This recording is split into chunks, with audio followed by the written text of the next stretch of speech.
It occurred to me when I was 16 years old. I was working for this great Maître at the time, the great human being, and I went to the same time hotel school. I was a busboy, mind you. And I wrote an essay about him, about my Maître. And I realized, because he was so respected, why was he so respected? Because he was a person of excellence. And I realized the light went off as I wrote an essay. By the way, I named that essay, "We are ladies and gentlemen serving ladies and gentlemen," which in our industry, became pretty famous. When you were 16? 16, yeah, that was the essay. Because I all of a sudden realized, wait a minute, even if I am a dishwasher all of my life, I can still define myself as an excellent gentleman. It doesn't matter. So I define myself, and we have forgotten that. Everybody looks for somebody to do something for me. I define myself. It's not society, it's not where I grew up, it's I define myself. And I do that at work, and I do that, I define, and that's a huge thing. I mean, if I'm leading a company, I'm helping to define everybody else in there too, and they define the company. If today a Ritz-Carlton employee looks for a job, an ex-Ritz-Carlton employee, and the 100 others are applying for that job, and he or she says, "I work for Ritz-Carlton," they probably get hired because they have been defined as people of excellence. But they did that defining, and so did the organization as a whole.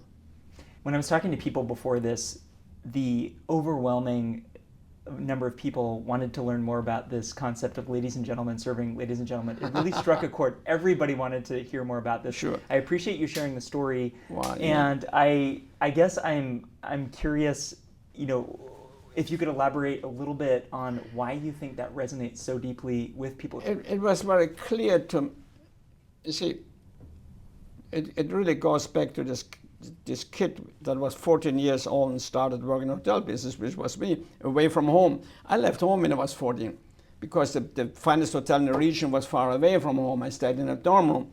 When the general manager welcomed me and my mother, he said, "Now you're here to learn to be a servant, to find ladies and gentlemen." That's what I wanted, mind you, working in this great surrounding. But he made very clear, you're a servant, they're ladies and gentlemen. And that was the mantra of the hotel. You're servants to ladies and gentlemen. Remember, you're servants to them. And remember that they're very important, ladies and gentlemen. I went to school, came home, had to write an essay, came back to work, and I saw the Maître approach a table. And I could see that the guests were proud that he came to them. A reversal. Wait a minute, they're important, he is not. And I realized, wait a minute, everybody is proud when he comes to them. And when I thought about it that night, I realized because he had defined himself as somebody special. He didn't do anything without high intent. He didn't serve food and beverage. He wanted to instill well-being. So seeing that, that's when I realized, wow, ladies and gentlemen. And then I realized, we can be ladies and we're not servants. We're ladies and gentlemen. If we do it excellently, what we're doing, we are ladies and gentlemen. We are special. We're defining ourselves as ladies and gentlemen. If we do excellent work, if we don't, then we sentence ourselves to be servants. What's the idea behind this that makes it so powerful? Look, let me answer totally different. I spoke to a large hotel conference a couple of years ago. And before me was a speaker, a lady who runs a great hotel, mind you, who said 30 times in 45-minute speech, "Forget everything you know about the hotel business, everything is new." When I came up, I said nothing is new. Because thousands of years ago, people wanted to be respected and wanted to be honored and recognized. And that was true this morning, this afternoon, and tomorrow, and in 5,000 years from now. And we are here to do it, and all that stuff that's new should help us to do that. So what is it, ladies and gentlemen? Because people want to be respected. We want to be respected. We have that need, all of us, somehow. And to be called a servant is not being respected, but being called a ladies and gentlemen. But as a servant, I can be a ladies and gentlemen. So I will decide if I'm respected or not. That's the point. So So to say to them, you're not servants. You're professionals in the profession of service. And I made that the motto of the company, and it was with me. It was with me, to be very honest, and I said that because my essay, I got an A in my essay, and I never had an A before. It's true. And I never had one after that. But that was an A, and there was a big bang in the school. The other teachers were there as the teacher read my essay about this story about ladies and gentlemen and defining yourself. So it stayed with me. And in fact, when I became vice president and hired, I tried in one of our vice presidents' meetings to push that as a motto, and people laughed and made a joke about it. But when I started Ritz-Carlton, I was in charge. I made it a motto. I wonder if you could share some of the things where you reinforce this notion of people being ladies and gentlemen early in the process. My understanding is even the language you're using, you're selecting people. This is a very important piece, selecting people. You know, if a manager would tell me today that employee was not good, I said, that employee may have been raised wrong by his mother. But you were the dummy that hired him. What's wrong with the hiring process? Select. So either you selected wrong, or you oriented wrong, or you trained wrong, or you have the wrong work environment. It's you, leader. It's not that employee. In fact, you cannot do anything about it.